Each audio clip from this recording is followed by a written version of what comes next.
Welcome back to the 2-Minute Warning. Today I'm looking at the Tampa Bay Buccaneers after they just signed former Bengals running back Giovani Bernard to a one-year deal. But before getting to that topic, question for those of you viewing, I want to hear from you guys. Comment down below your thoughts on this signing. Is it a good move, bad move, whatever your thoughts are, comment down below. But getting into the video, there might be question, why are the Bucs doing this? You already got Leonard Fournette, you already got Ronald Jones. They're both fighting for the #1 spot. Playoff Lenny, Ronald Jones, who's young yet emerging. Why do you need Giovani Bernard, a guy who's kind of considered a veteran at this point? He's not going to get a lot of snaps, but the answer is you can never have enough star power. Not to say Giovani Bernard's a stud running back by any means, but the Bucs last year, you got to figure they had playoff Lenny, Ronald Jones, and LaShawn McCoy on that team, an extra veteran guy that could just be a wild card play to throw into this offense and throw off some defensive schemes. Same thing, I think, for Giovani Bernard. I think it's just an extra role player that the Bucs can rely on. Always some depth in case an injury occurs to an extra running back. The Bucs running back depth chart is pretty solid all around. Leonard Fournette, Ronald Jones, Giovani Bernard. That might be one of the best backfields when it comes to a trio of running backs. Yeah, there's your duos of Kareem Hunt and Nick Chubb, who the Bucs don't touch, but trio-wise, the Bucs are looking at a pretty darn good backfield. I think the Colts probably got a better one in Nyheim Hines, Jonathan Taylor, and Marlon Mack. But Bucs are doing a good job of providing depth at their running backs and at their backfield. And looking at this overall offense now, you got a offensive line that's pretty settled for the future, and a Ryan Jensen at center. Your tackles are set with re-signed Donovan Smith to a restructured contract and extension. A Tristan Wirfs, who's only on a rookie contract, and the backfield set, like I said, between Leonard Fournette, Ronald Jones, and Giovani Bernard. We know the quarterback set and the GOAT, and then the receiving core, Mike Evans, Chris Godwin, Scotty Miller, Robert Gronkowski, Cameron Brate, O.J. Howard, and then looking at the defense, that's set as well. I mean, at the defensive line, you got William Golston, JPP, Vita Vade, and Ndamukong Suh, Shaq Barrett, good linebacker doing Devin White, Levante David. Secondary is young, but getting better, and young rookie Antoine Winfield Jr., Jordan Whitehead, Carlton Davis, Sean Murphy Bunting. This Bucs team all around has plenty of depth, plenty of star power, there's a mix of both. And now, after winning a Super Bowl and playing a year together, the chemistry on this team is only going to get better.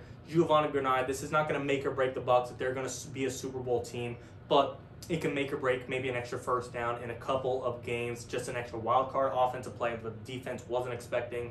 3 backs that can all run the football relatively well. It's a good move by the Bucs. I don't know the exact price on what he's going to cost. I'm sure it's cheap. Giovani Bernard has never, like I said, been the star back, hence the Bengals released him. But reliable guy, you know what you're getting, and like I said, he provides depth. My only concern for this is if you're spending money on Giovani Bernard, like I said, I don't expect it to be a lot. 1 year, Leonard Fournette got $4 million, and he's probably going to be the starter, so I expect Giovani Bernard to make less than $2 million, maybe right around 1. My only concern with them spending money here is now you have even less money to go after Antonio Brown if the Bucs wanted to re-sign him. Being a Bucs fan, I'd much rather have Antonio Brown over Giovani Bernard if there was one or the other. But if we already knew we weren't getting Antonio Brown back, go ahead and sign Bernard. Like I said, the depth, power, and if a guy goes down, Giovani Bernard can step up and be a viable running back. Not your top guy, but enough to rely on. Antonio Brown, this is kind of a sign that he might not be coming back, just because I feel like we needed every penny to bring him back, and now a little bit's going towards Bernard. We have to see. I didn't think the Bucs would go this far and getting Shaq Barrett, Levante David, Robert Gronkowski, Chris Godwin, all these guys back. So who's to say what's one more at this point? As a Bucs fan and other Bucs fans, for those of you watching, we're just being greedy with Antonio Brown. Our receiving core is probably top 3 in the league already without him. Mike Evans, Chris Godwin, Cameron Brate, Robert Gronkowski, Scotty Miller, Tyler Johnson, O.J. Howard. We're just being greedy. If you add Antonio Brown, we're now the #1 receiving core in the league, if we're not already. So overall, Bernard, not a bad move. You can't lose much from it.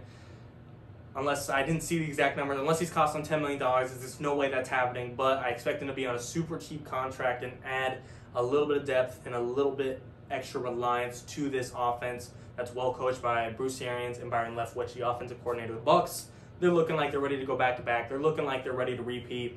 You got one of the best backfields in the NFL when it comes to depth chart. You got the GOAT at quarterback. You got a solidified offensive line, and there's still the draft to come if they want to work on the interior line or add an extra corner. And then the receiving core, like I said, it's set. This Bucs team, overall, Giovani Bernard or not, this is a team that's ready to win the Super Bowl again. It's ready to go back-to-back. And like I said, this is not going to make or break the Buccaneers by any means. It's not going to affect them a whole lot, but it's just an extra cherry on top to add to this roster and add to this depth chart that can maybe pick up an extra first down in a couple of games. We'll just have to see how the Bucs want to use them and execute them. Like I said, LaShawn McCoy, kind of a veteran last year. Bernard's not that far up there in age. Just had a little bit of mentorship and a little bit of skill that could provide the Bucs an extra wild card play in between games. McCoy didn't win that much, but he still played a role in helping the Buccaneers get that ring. I think the Bernard is going to basically fill LaShawn McCoy's shoes. But if I'm missing a point that I'm not thinking of off the top of my head, I want to hear from you guys. What did I miss, or what did you like? Comment down below overall your thoughts on the Buccaneers signing Giovani Bernard. Do you like the move?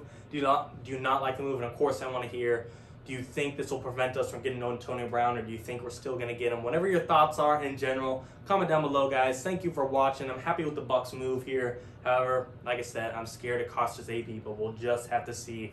Again, thank you guys for watching. It truly means a lot. We love you guys. Tune in.